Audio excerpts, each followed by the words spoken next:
Dear learners, today let us study Robert Penn Warner's brilliant novel, All the King's Men. Robert Penn Warner is one of the most widely read American novelists of the 20th century. Penn Warner's novel, All the King's Men, is a fictional account of the steady rise and fall of a politician during the decades leading to the Great Depression. The novel is supposed to have been inspired by real-life incidents of Hugh Pierce Long, a real-life politician. The novel depicts the modes through which businessmen and their corrupt means affect politics. The novel won the Pulitzer Prize in 1947. The success of the novel ensured that it was adapted into motion picture. Let us examine the life of Robert Penn Warner. Robert Penn Warner, an American-born English writer, was born on the 24th of April 1905 in Kentucky, the United States. He died on 15th of September 1989 at Vermont in the United States. He is rated as one of America's topmost writers. He was one of the earliest writers to have won a Pulitzer Prize for both fiction and poetry. Warner was a professor of English and wrote numerous essays concerning literary history. Warner was one of the founders of New Criticism. Warner completed his MA from the University of California, Berkeley, his PhD from the Yale University. He went on to do a B.Lit from Oxford University and began his teaching career at Memphis in Tennessee State. Warner was the ideal professor of English who, even as he made stellar contributions to the field of literary theory, for instance, he co-authored Understanding Poetry, a seminal work with Cleanne Brooks, establishing journals, write fiction and poetry of the first order, and comment on the socio-political issues. In many ways, Penn Warner was a public intellectual of his day, a non-controversial, progressive individual who was committed to social causes. Warner received numerous awards. He was recognized as the first poet laureate of the United States in 1986. He was awarded the President's Medal. Warner has 52 books to his credit. His poems have been included in several anthologies. Some of his works include An Approach to Literature, written in 1938, Understanding Poetry in 1939, Fundamentals of Good Writing, a Handbook of Modern Rhetoric, published in 1950, American Literature, The Makers and the Making, published in 1974, which he wrote in collaboration with Cleanne Brooks. Warner's novels include Night Rider, 1939, At the Heaven's Gate, 1943, World Enough Time, Band of Angels, The Cave, The Place to Come. He also wrote historical accounts including How Texas Won Her Freedom and The Legacy of Civil War. Besides these works, Warner has numerous anthologies of poems and short stories.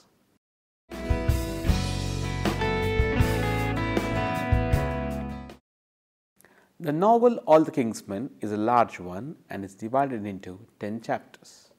The narration of the novel is unique as the action happens over 7 decades. The narrator makes use of the technique of recall. Embedded within the current is the story of Phoebe, a slave, and Cassie Maston. Though the novel All King's Men depicts the steady rise and the sudden fall of Willie Streak, it throws light on the lives of American aristocracy. Stark is a self-made politician who has come out of oblivion to make a remarkable career in politics. The story is set in the Deep South in the 1930s. Willie Stark is modeled after the legendary Hugh Pierce Long, a politician whom Warren observed closely. Stark's childhood is marred with poverty. He enters into a political office as a clerk where he is forced to allow unscrupulous builders bid for a school contract.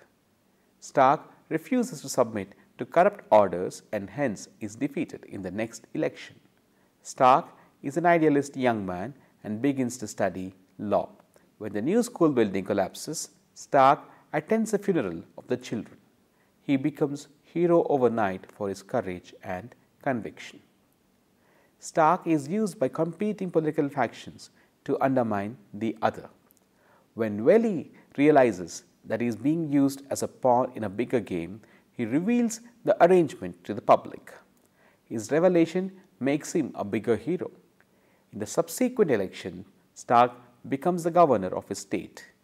Within a span of 10 years, he has become the most powerful political figure.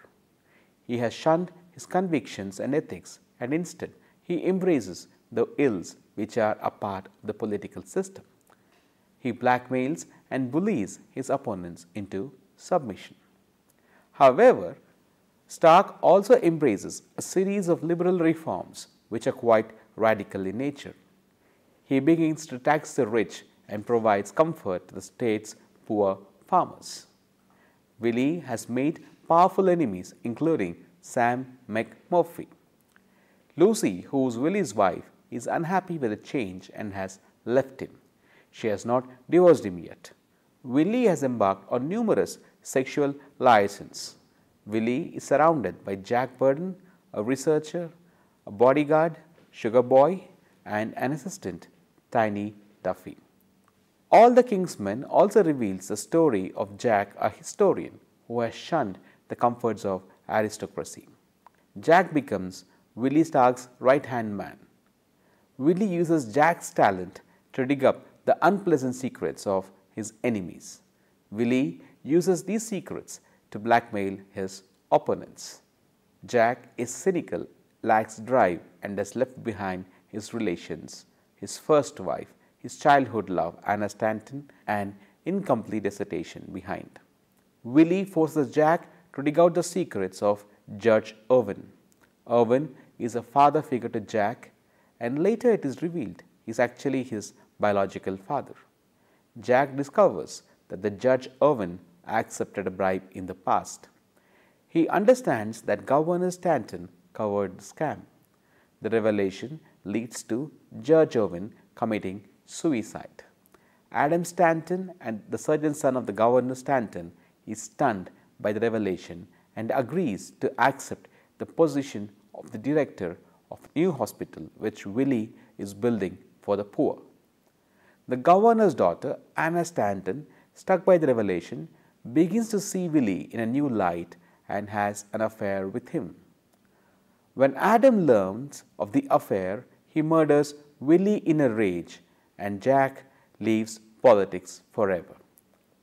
Willie's death and the circumstances in which it occurred force Jack to rethink his desperate belief that no individual can ever be held responsible for the consequences of his action within the chaos and tumult of history and time. Jack marries Anna Stanton and begins working on a book about Case Mastern, the man whose papers he has once tried to use as a source for his failed dissertation in American history.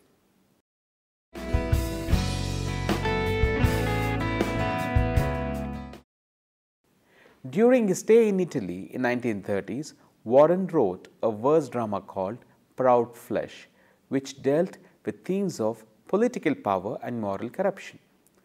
As a professor of Louisiana State University, Warren observed the rise of Louisiana political boss Hugh Long, who embodied in many ways the idea that Warren tried to work in Proud Flesh. Unsatisfied with the result, Warren began to rework his elaborate drama into a novel set in the contemporary South and based in part on the person of Hugh Long. The result was the very popular All the King's Men, Warren's best book and the most acclaimed book, which won him the Pulitzer. First published in 1946, the book is one of the best literary documents that dealt with the American South during the decades of Great Depression. The novel, as we have noted earlier, won the author a Pulitzer Award and was later adapted into a movie in 1949 by a Hollywood studio. The novel focused on the lives of Willie Stark an upstart farm boy who, through the sheer force of his personality, rose to become the governor of an unnamed southern state during the 1930s. It also focuses on the life of Jack Burden, the novel's narrator, who is a cynical person but belonged to the state's political aristocracy.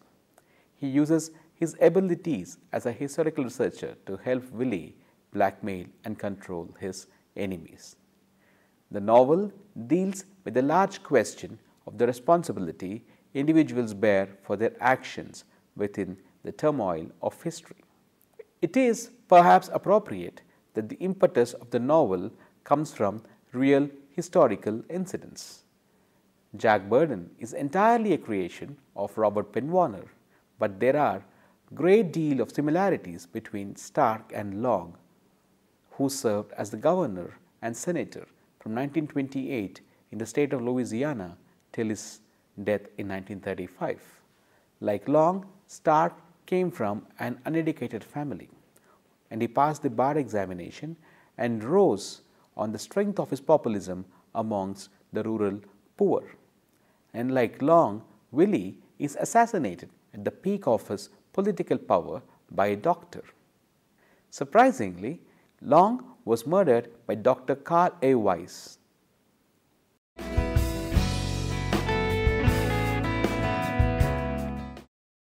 Analysis of Jack Budd and Willie Stark.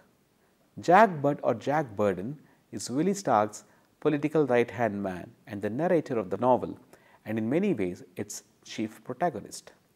Jack comes from a prominent family and knows many of the important people in the state. Despite his wealthy background, Jack allies himself with the liberals and the immoral Governor Stark. His family and friends are affronted with this arrangement. He uses his considerable skills as a researcher to uncover the secrets of Willie's political enemies. Jack was once married to Louise Seeger, who was extremely beautiful but is now estranged. Jack's main characteristics are his intelligence and his lack of ambition. He has no agency of his own and is content to take directions from Willie. Jack is also troubled by the PhD that he has left behind. He develops the great twitch theory to convince himself that no individual can be held responsible for anything that happens. During the course of the novel, Jack, however, rejects the great twitch theory and accepts the idea of responsibility. Let us examine Willie Stark.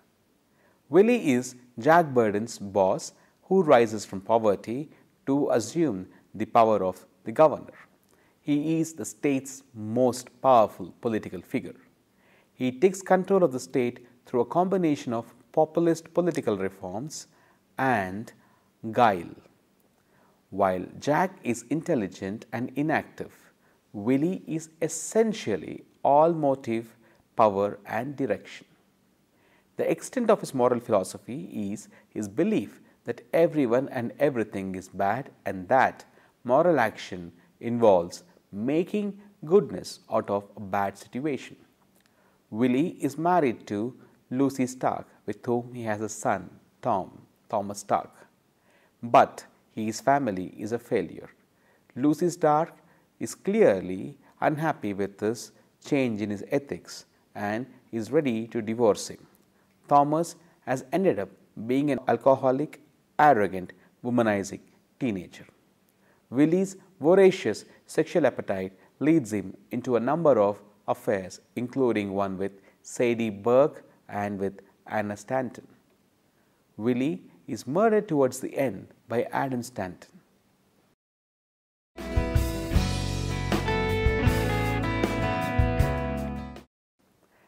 Anna Stanton is Jack Burden's teenage love. However, she is unhappy with his lack of drive and she becomes Willie Stark's mistress. Anna Stanton is the daughter of Governor Stanton and is the sister of the surgeon, Dr. Adam Stanton. She believes in a strict moral code. However, her belief in the code is shaken when it is revealed that her father is a corrupt politician. Adam Stanton. Adam is a brilliant surgeon and is one of Jack Burden's closest friends. He is the brother of Anna Stanton and the son of Governor Stanton. He detests the policies and the affairs of Willie Stark. However, when it is revealed that his father was also a corrupt governor, he begins to see Stark in a new light. He believes in Willie Stark's need for a hospital and assumes the directorship of the hospital. However, the revelation that Anna Stanton is now the mistress of Willie Stark, he finds it difficult to handle.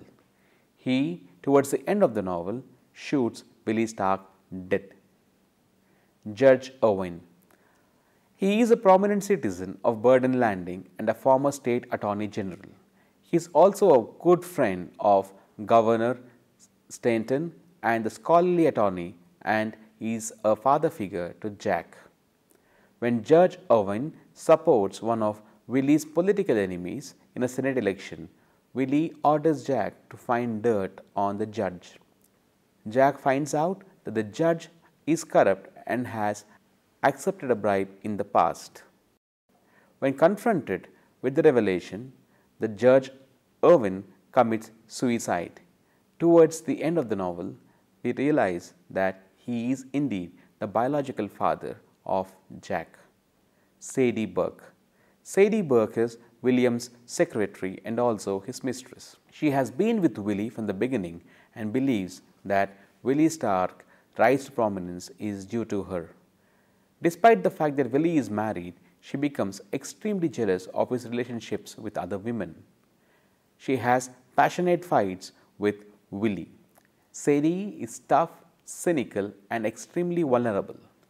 She informs Willie that she is going to leave her, and when he goes back to Lucy, she tells Tinny Duff in a fit of rage that Willie is having an affair with Annie Stanton.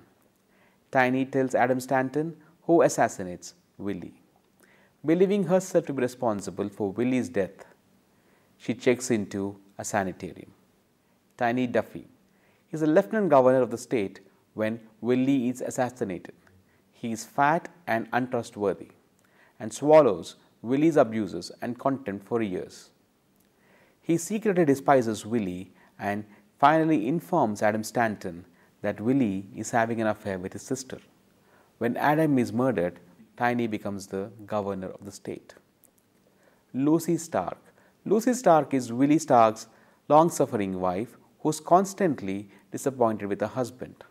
She is shocked to know that her husband does not have any moral standards. She is also worried about the future of Thomas Stark, her son. She is the only morally upright character in the entire novel, and towards the end of the novel, she reconciles to the loss of her son and also her husband, and she accepts the illegitimate child that his son is supposed to have sired. Tom Stark. Thomas Stark is Willie's hedonistic son and a football star of the university. He is fond of alcohol and girls and finally meets his end in a football accident. He is paralyzed and he dies of pneumonia very shortly. Willie Stark is shocked by his son's demise but takes it rather stoically. Thomas is supposed to have impregnated Sybil Fry and sired an illegitimate child. Sam McMurphy is the main political opponent of Willie Stark. After Willie crushes him in an election, Murphy continues to control the 4th district from which he plots to come back to power.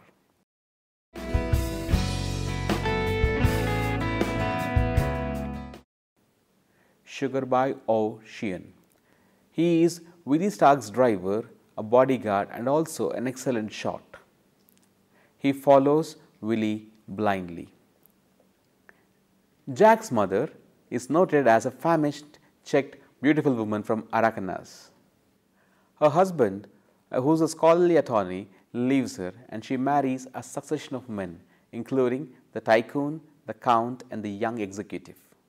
She is also supposed to have had an affair with Judge Irwin. Jack realizes that she is capable of love only when she informs him that she really loved Judge Irwin. Ellis Burden, the man whom Jack believed to be his father for most of the book. After discovering his wife's affair with the judge, the scholarly attorney leaves home and settles as a Christian ministry for the poor and fortunate. Towards the end of the story, he comes back to live with Anna Stanton and Jack Butt. Theodore Murrell. Theodore Murrell is the current husband of Jack's mother and is called the young executive. Governor Joel Stanton.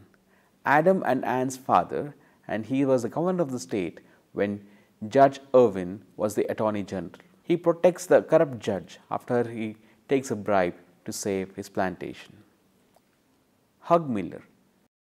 Willie Stark's attorney general is an honorable man and he resigns following the Byram White scandal.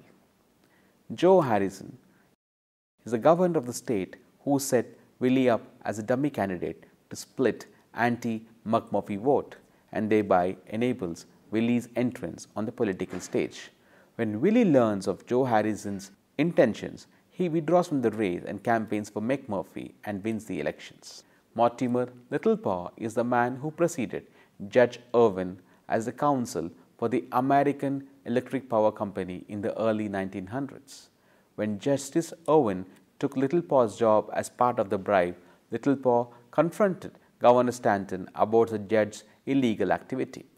When the governor protected the judge, Littlepaw committed suicide. Miss Lily Ma Littlepaw is the sister of Justice Littlepaw. She is the one who brings the letters and notebooks of Littlepaw to the notice of Jack. Gummy Larson is McMurphy's most powerful supporter and a wealthy businessman. Willie is forced to give Larson the building contract to build the hospital. Louise Seeger is Jack's sexy first wife, whom he leaves when he begins to perceive her as a person rather than as a simple machine for gratifying his desires. Byram B. White is a state auditor during Willie's first term. He is corrupt and propels a scandal that eventually leads to an impeachment against Willie. Willie protects White and blackmails his enemies into submission.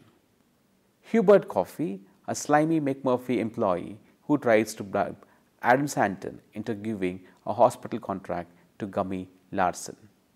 Sybil Fry is a young girl who accuses Thomas Stark, the son of Willie Stark, of having gotten her pregnant.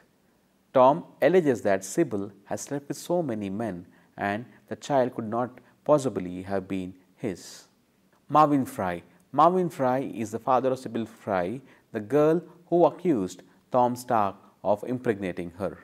He is used by McMurphy to fight against Willie. Cass Maston is an important character in the novel. He is the brother of Jack's grandmother. During the middle of the 19th century, he kept up letters which throw light on the politics of 19th century. Jack tried to use his papers as the base for his PhD, but walked away from the project when he was unable to understand Cass Maston's real motivations. Gilbert Maston was Cass Maston's wealthy brother and a witness to Cass Maston's life. Annabelle Trice was Cass Maston's lover and the wife of Duncan Trice. When the slave Phoebe brings her Duncan's wedding ring following his suicide, Annabelle says she cannot bear with it and sells Phoebe away. Duncan Trice is Cass Maston's friend in Lexington, Annabelle Trice's husband. When he knows that his wife and Cass Maston are having an affair, he takes out his wedding ring and commits suicide. Phoebe is the unfortunate slave girl who brings Trice's wedding ring to his wife. She knows the intentions that led to the death of her master. She is sold away into slavery.